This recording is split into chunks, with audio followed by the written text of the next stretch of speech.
Okay, hi, my name is Nadia Nabeel, and I'm from the Center of Civic Engagement, and I'm here with District 52 State Senate candidate Lea Webb.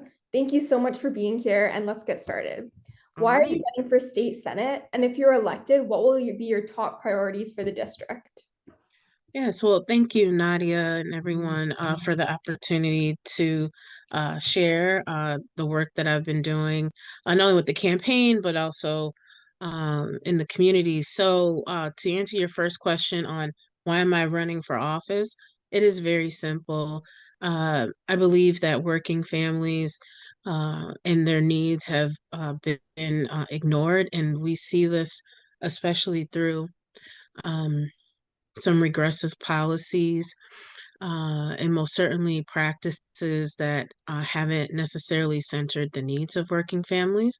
Because our folks are struggling in our communities, whether it's um, finding good paying jobs, health access to health care, most certainly issues around climate change, affordable housing, and many more issues, access to reproductive care. All of these things are having a disproportionate negative impact on working families. And I believe that our communities can and should have better. And so, uh, as someone who's been very involved in the community, I served on Binghamton City Council for 8 years, and prior to that, worked as a community organizer, not just here in Broome County and in the district, but across the state on a number of these issues. Also during my time on City Council. So, to answer the second part of your question in terms of priority or kind of keystone issues, as I mentioned a moment ago, a big issue that I've been seeing, and it's not solely relegated to the Senate district, it's across the state, is access to quality, affordable housing.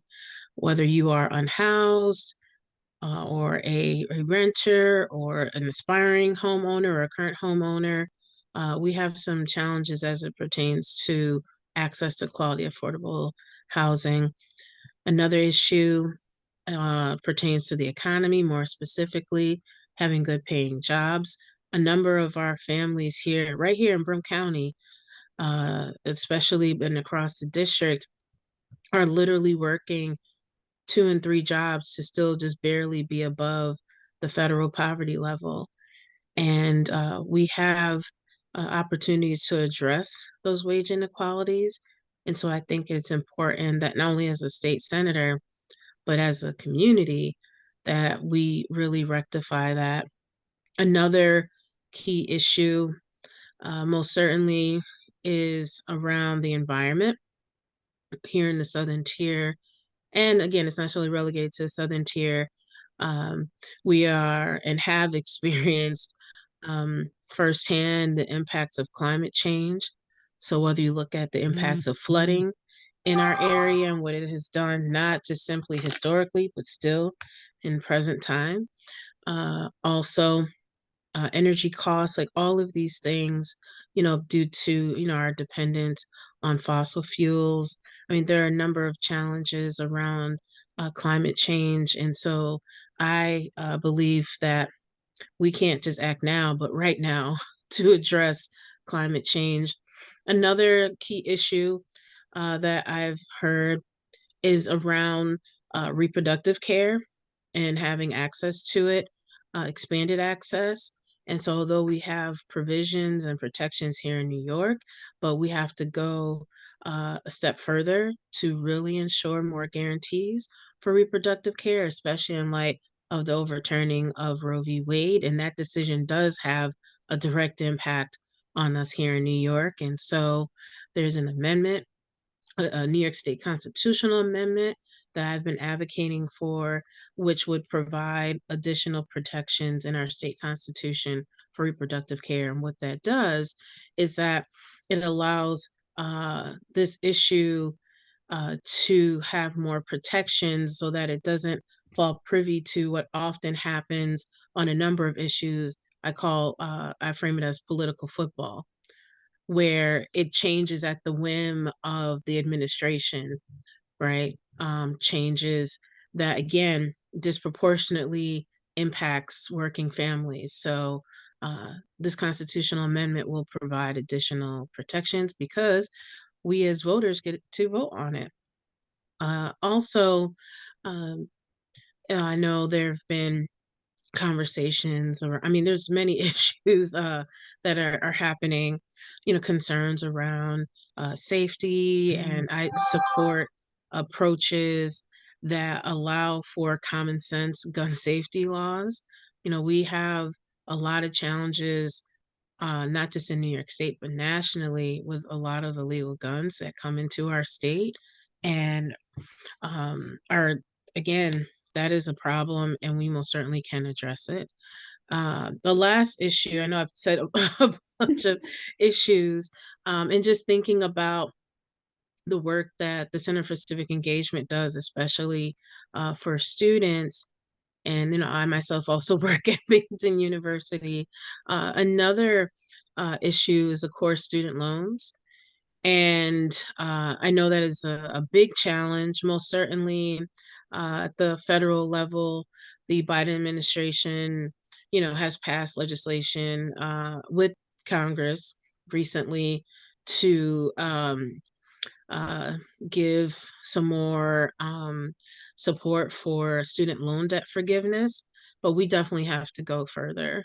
And most certainly here in New York and at the state level, one of the things I was really excited to see in the state budget was more funding support, which hadn't been in quite a long time, for programs like Pell and TAP. I know firsthand, as a first generation college graduate, that those programs most certainly were helpful to me, because if they weren't there, I wouldn't have been able to go to college. And especially when you think about loans and the amount that students are often having to take out, because a lot of these programs have been cut.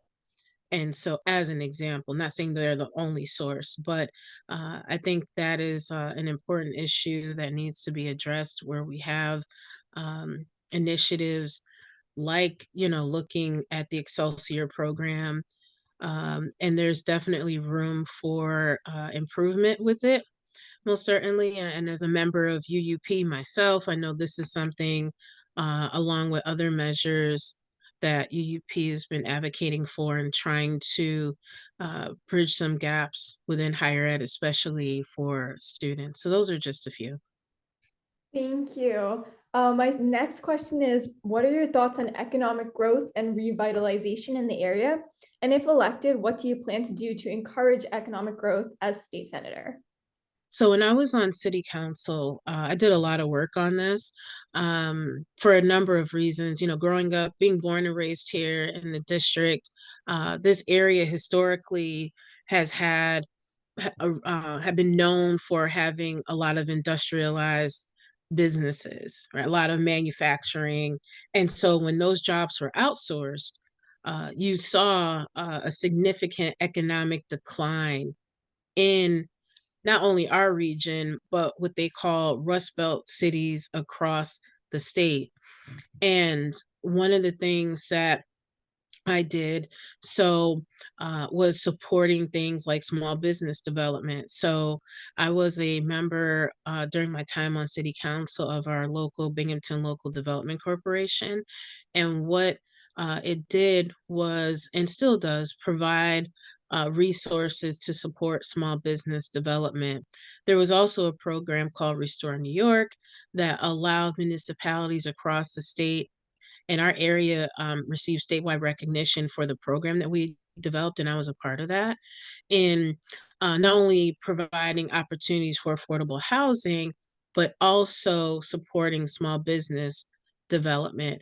And I think that is a critical piece when we talk about the economic future, is how are we creating pathways for small business development. I think that is an important area. And we also have to address the ever-growing wage inequality. We have significant issues around wages. So here in upstate New York, while we're still not fully at, $15 an hour. But as folks will tell you, $15 an hour, maybe 7 to 10 years ago, would be deemed a living wage, but not now because costs have gone up significantly. And so we definitely need to address that. So one of several ways in which we can, in my opinion, curve that and revert and try to reverse the trend is looking at things such as our tax structure in New York.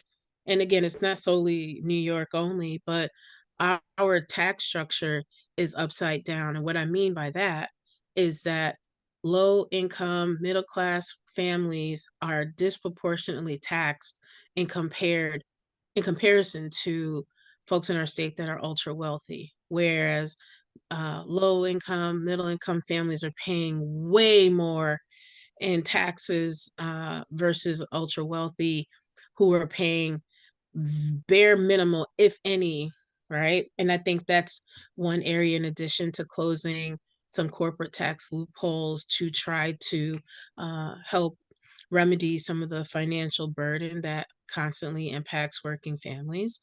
And again, also raising the wage.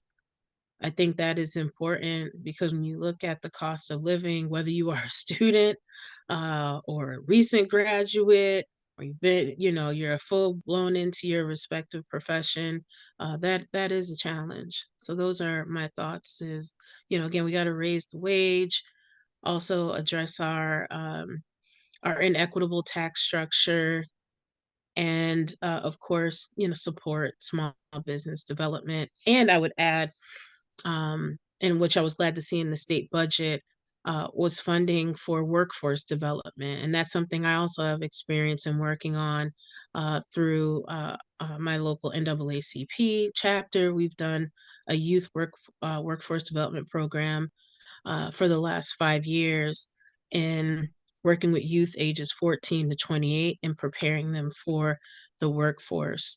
And I think that's important.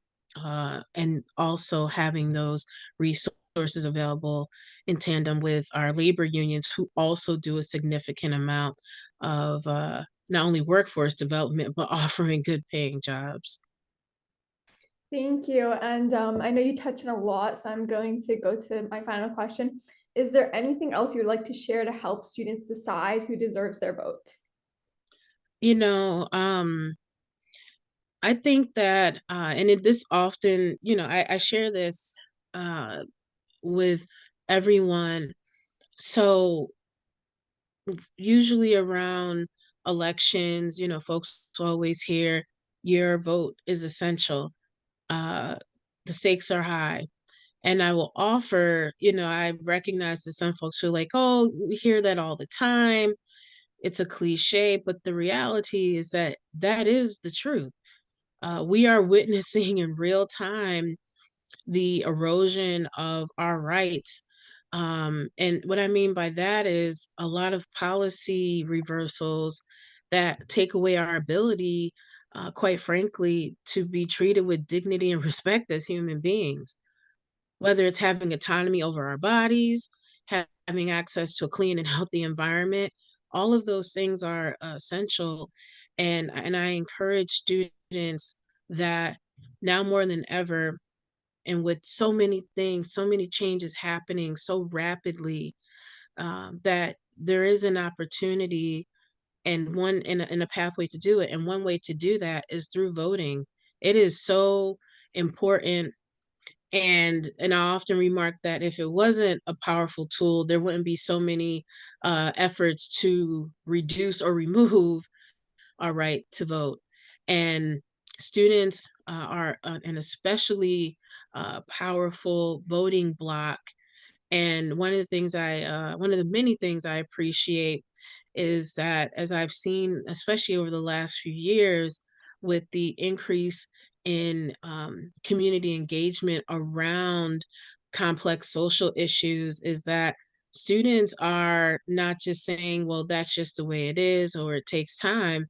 They are actively working on trying to change the trajectory on some longstanding issues, and I think that's important and necessary. And as a state senator, that is something that I most certainly support, but also as someone who has done community organizing for a very long time, I understand, and it's important. And that is an approach that I think is necessary, most certainly for any leadership. And being in elected office is no different. So I just want to again just emphasize how important it is for students to not only vote but get involved and be, civically engaged, most certainly through the Center for Civic Engagement. I know y'all do incredible work to expand the awareness for students, and I would also add faculty and staff with regards to the significance and the importance of civic engagement. So that's what I will close with and say early voting starts this weekend. It actually starts tomorrow and goes till November 6th, and the election is on November 8th. And again, I really hope all the students get out and vote down the ballot. We have so much work to do, and we can get it done. We got to do it together. Thank you again, Ms. Webb. Thank you for coming today. Students, please make sure to check out the other videos to see all of the other candidates. And as Ms. Webb pointed out, don't forget to vote on November 8th. If you have any questions, please come to the Center for Civic Engagement located across from the marketplace.